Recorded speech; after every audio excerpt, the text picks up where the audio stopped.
मेरे प्यारे मित्रों, सभी को नमस्कार। मैं महेंद्र कुमार साइकिल क्लासेज में आपका स्वागत करता हूं और आशा करता हूं कि आप सभी लोग बहुत अच्छे होंगे। तो मित्रों, आज हम एंडोक्राइन ग्लैंड के अंतःस्रावी ग्रंथ के पिट्यूटरी ग्लैंड के बारे में अध्ययन करेंगे। तो मित्रों, आइए हम पिट्यूटरी ग्लैंड के बारे में जानते हैं। मित्रों, हमारे जो ब्रेन होते हैं, ब्रेन में यहाँ 3 पार्ट होते हैं, 3 भाग होते हैं। प्रोजेन्सिफेलॉन और मेसेंचिफेलॉन और डायन्सिफेलॉन। कितने होते हैं? 3। प्रोजेन्सिफेलॉन, मेसेंचिफेलॉन और डायन्सिफेलॉन।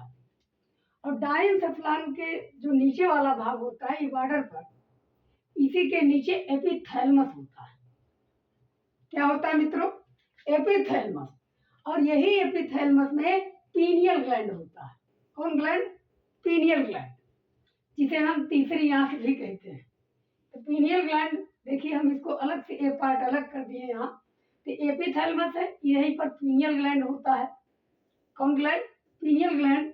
और इसी एपिथैलेमस के जो दूसरे भाग, दूसरे पार्ट की तरफ, दूसरी तरफ देखा जाए तो यहाँ हाइपोथैलेमस होता है, जो हमारे ताप का नियंत्रण करता है, प्रसन्नता का नियंत्रण करता है, कई चीजों का नियंत्रण करता है। इसको हम अगले क्लास में बताएंगे।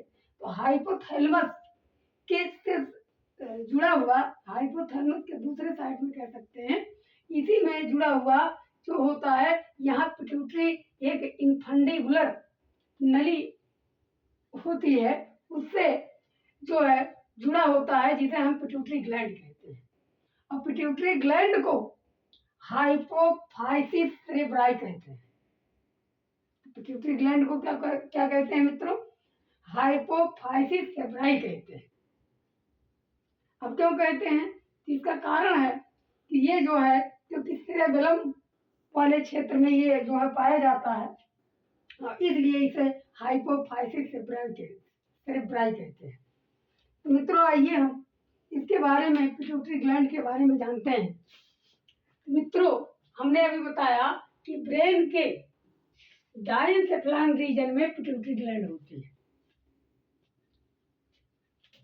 ब्रेन के डायन्सेफेलॉन रीजन में, क्षेत्र में पिट्यूटरी ग्लैंड होती है। और एपिथैलेमस की साइड में पीनियल ग्लैंड होती है। एपिथैलेमस की साइड में कौन सी ग्लैंड होती है मित्रों? पीनियल ग्लैंड, हमने बताया यहाँ पे। और इसीलिए इसे एपिफाइसिस कहते हैं। पीनियल ग्लैंड को हम दूसरे भाषा में, दूसरे शब्द में क्या कह सकते हैं? एपिफाइसिस। क्यों? क्योंकि ये एपिथैलेमस की साइड में ही पाया जाता है, इसीलिए एपिफाइसिस भी कहा जाता है। और पिट्यूटरी ग्लैंड को हाइपोफाइसिस सेरेब्राई कहा जाता है। पिट्यूटरी ग्लैंड को अभी हमने बताया, क्या कहा जाता है मित्रों? हाइपोफाइसिस सेरेब्राई कहा जाता है। क्यों? क्योंकि ये सेरेबेलम जोन में पाया जाता है, इसीलिए इसको हाइपोफाइसिस सेरेब्राई कहा जाता है। पिट्यूटरी ग्लैंड को ये band is known as endocrine orchestra. इसे एंडोक्राइन ऑर्केस्ट्रा, अंतःस्रावी ऑर्केस्ट्रा कहा जाता है। क्यों कहा जाता है? क्योंकि ये पिट्यूटरी ग्लैंड जो होता है, ये सभी हार्मोन को, सभी ग्लैंड को कंट्रोल करता है, नियंत्रित करता है, और इसीलिए इसे एंडोक्राइन ऑर्केस्ट्रा कहा जाता है। तो आप भी कभी भी ये जाने रहिए, नया क्वेश्चन है। पिट्यूटरी ग्लैंड को एंडोक्राइन ऑर्केस्ट्रा कहा जाता है। पिट्यूटरी ग्लैंड का वजन जो होता है मित्रों, वो कितना ग्राम होता है? 0.5 ग्राम होता है। पिट्यूटरी ग्लैंड का वजन, वेट कितना होता है? 0.5 ग्राम। और एक चीज आपको पहले भी हम बता चुके हैं कि यह सबसे छोटी ग्रंथि।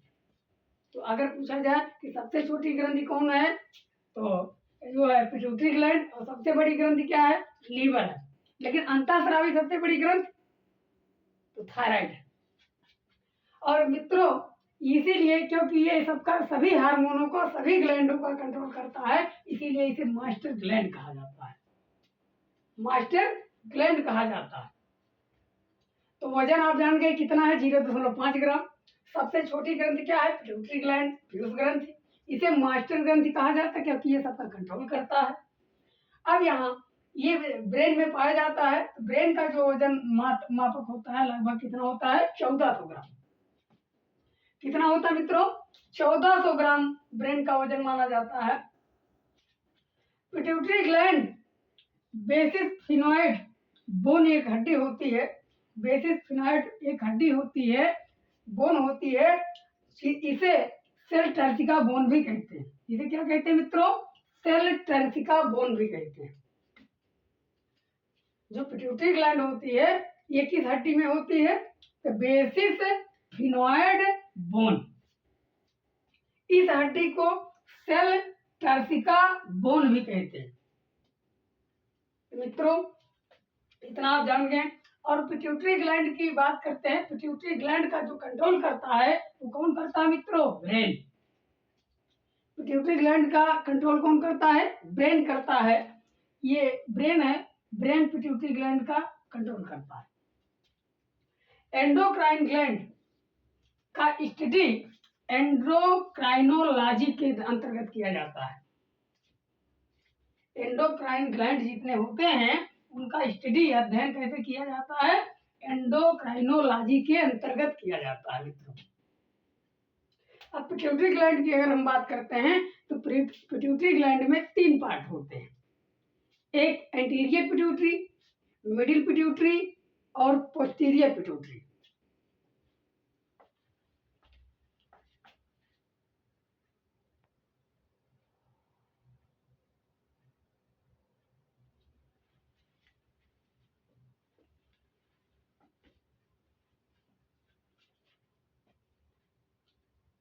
तो मित्रों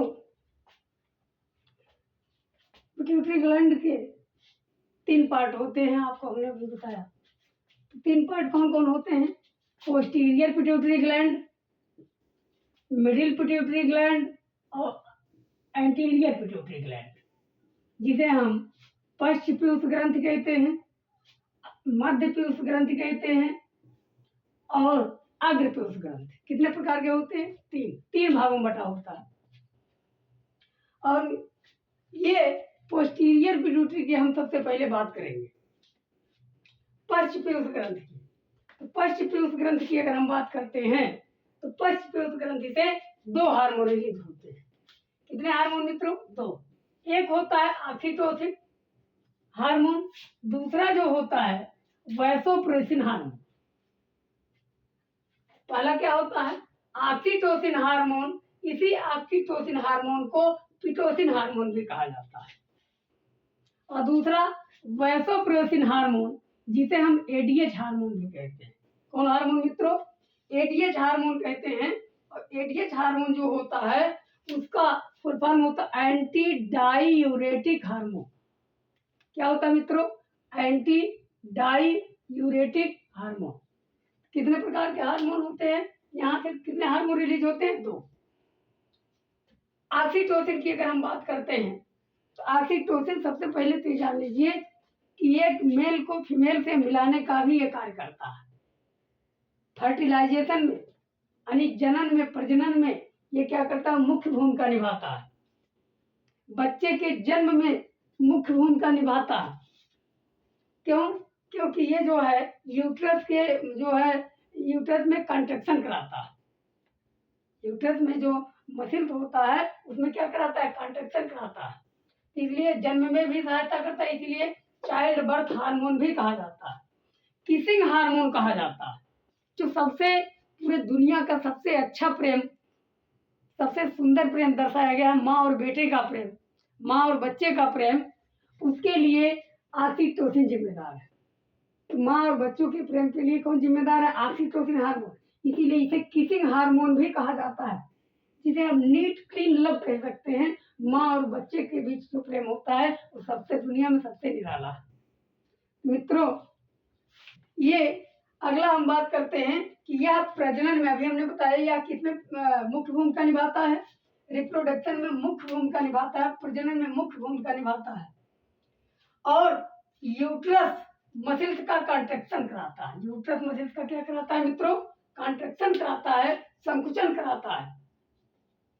फर्टिलाइजेशन में हेल्प करता है, यानी वह निषेचन में भी हेल्प करता है। फर्टिलाइजेशन में क्या करता है मित्रों? हेल्प करता है। शुक्राणु और अंडाणु को मिलाने का काम करता है। शुक्राणु और स्पर्म और ओवम को क्या करता है? मिलाता है। और पुरुषों में अगर देखा जाए तो ऑक्सीटोसिन रिलीज जो होता है वो शुक्राणु को गति प्रदान करता है, उसको जो मूवमेंट प्रदान करता है, गति प्रदान करता है। तो पुरुषों में ऑक्सीटोसिन जो होता है वो शुक्राणु को क्या करता है? गति प्रदान करता है। और फीमेल में ये यूट्रस में कॉन्ट्रैक्शन भी कराता है। यूट्रस में क्या कराता है? कॉन्ट्रैक्शन, और यूट्रस को स्ट्रांग बनाता है, मजबूत बनाता है। और ऑक्सीटोसिन हार्मोन के कुछ जो होते हैं वो इसके कमी से रोग भी होते हैं, अधिकता से भी रोग होते हैं। और एक चीज यही बता दें कि जो पश्चपीयूष ग्रंथि जो होती है वो न्यूरोहाइपोफाइसिस इसे कहते हैं, और इसमें एक हीरिंग बॉडी पाई जाती है। क्या कहते हैं? न्यूरोहाइपोफाइसिस। क्यों? क्योंकि ये न्यूरॉन सेल से जुड़ा हुआ होता है, और इसीलिए इसे न्यूरोहाइपोफाइसिस या जो है न्यूरोहाइपोफाइसिस ग्लैंड कहते हैं, या पोस्टीरियर पिट्यूटरी ग्लैंड कहते हैं। इसमें हेयरिंग बॉडी पाई जाती है। तो मित्रों अगला हम आगे पढ़ते हैं। तो ऑक्सीटोसिन हार्मोन के जो है कमी से कौन सा रोग होता है मित्रों?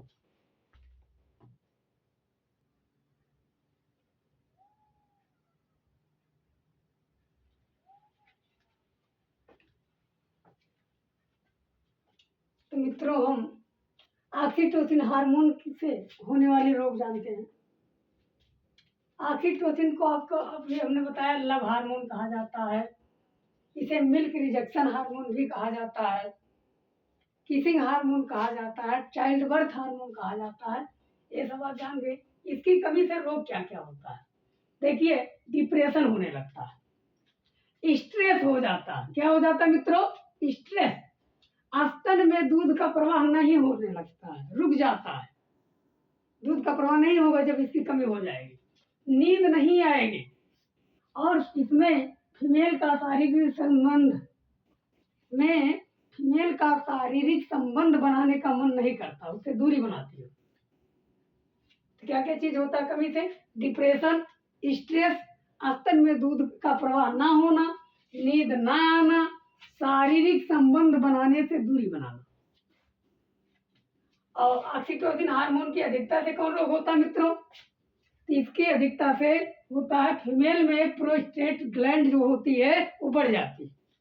फीमेल में प्रोस्टेट ग्लैंड जो होती है वो बढ़ जाती है। प्रोस्टेट ग्लैंड होती कहाँ है? तो ओवरी में प्रोस्टेट ग्लैंड बढ़ जाती है, और बढ़ने के कारण बढ़ जाता है इसमें ऑक्सीटोसिन हार्मोन की अधिकता से। और क्या होता है?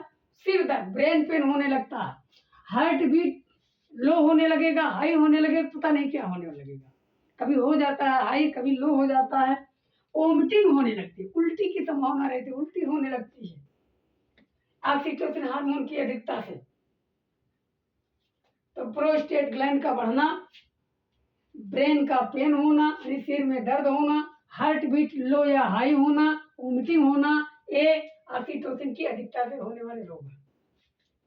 अब आते हैं वैसोप्रेसिन हार्मोन, दूसरे हार्मोन की बात करते हैं जिसे हम एडीएच हार्मोन कहते हैं, एंटी डायूरेटिक हार्मोन।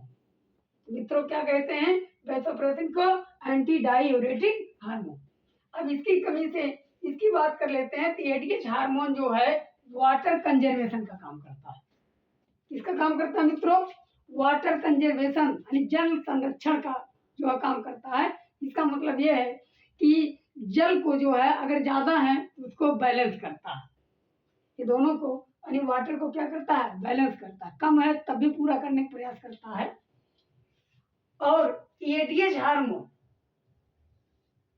का जो है जो घर होता है, होम होता है, वो पोस्टीरियर पिट्यूटरी ग्लैंड होती है। तो एडीएच हार्मोन का घर कहाँ होता है मित्रों? तो पोस्टीरियर पिट्यूटरी ग्लैंड होती है, जबकि उसकी ऑफिस जो होती है वो किडनी होती है। तो घर कहाँ होता है? Pituitary gland, posterior pituitary gland होती है, और ऑफिस कहाँ होती है? किडनी होती है। इसकी कमी से क्या रोग होते हैं? डायबिटीज रोग होता है। एडीएच हार्मोन की कमी से कौन रोग होता है? डायबिटीज, जिसे हम मधुमेह रोग कहते हैं। और मधुमेह में किसकी अधिकता होती है? शुगर की। जब शुगर की अधिकता हो जाती है तो उसे हम मधुमेह रोग कहते हैं। और ये तब होता है कि जब वाटर कंजर्वेशन का कार्य पूर्ण रूप से, सही रूप से नहीं हो पाता है, तब ये डायबिटीज रोग होना चालू करता है। और देखिए, एडीएच हार्मोन की अधिकता से कौन कौन रोग होता है? शरीर में जो है द्रव का इनबैलेंस होना, यानी असंतुलित होना। शरीर में द्रव का क्या होना? असंतुलित होना। और जिससे क्या क्या हो सकता है? हार्ट अटैक हो जाता है, लीवर अटैक होने लगता है, किडनी डिजीज हो जाता है, ब्लड में सोडियम की कमी हो जाती है। तो ये कई रोग हैं। फिर क्या क्या हो जाते हैं? शरीर में द्रव का क्या हो जाता है? असंतुलन होना, ये हो जाता है। हार्ट अटैक होने का डर रहता है इसकी अधिकता से। क्या होने का डर रहता है मित्रों? हार्ट अटैक या लीवर अटैक होने का डर रहता है। किडनी डिजीज होने का जो है गुर्दा से संबंधित रोग होने का डर रहता है। ब्लड में सोडियम की कमी हो जाती है मित्रों। तो इसकी तो आप जान गए एडीएच हार्मोन की कमी से क्या होते हैं और अधिकता से क्या होते हैं। तो मित्रों, हम अगले क्लास में एंटीरियर पिट्यूटरी ग्लैंड के बारे में पढ़ेंगे। मित्रों, पुनः एक बार सभी को नमस्कार, धन्यवाद।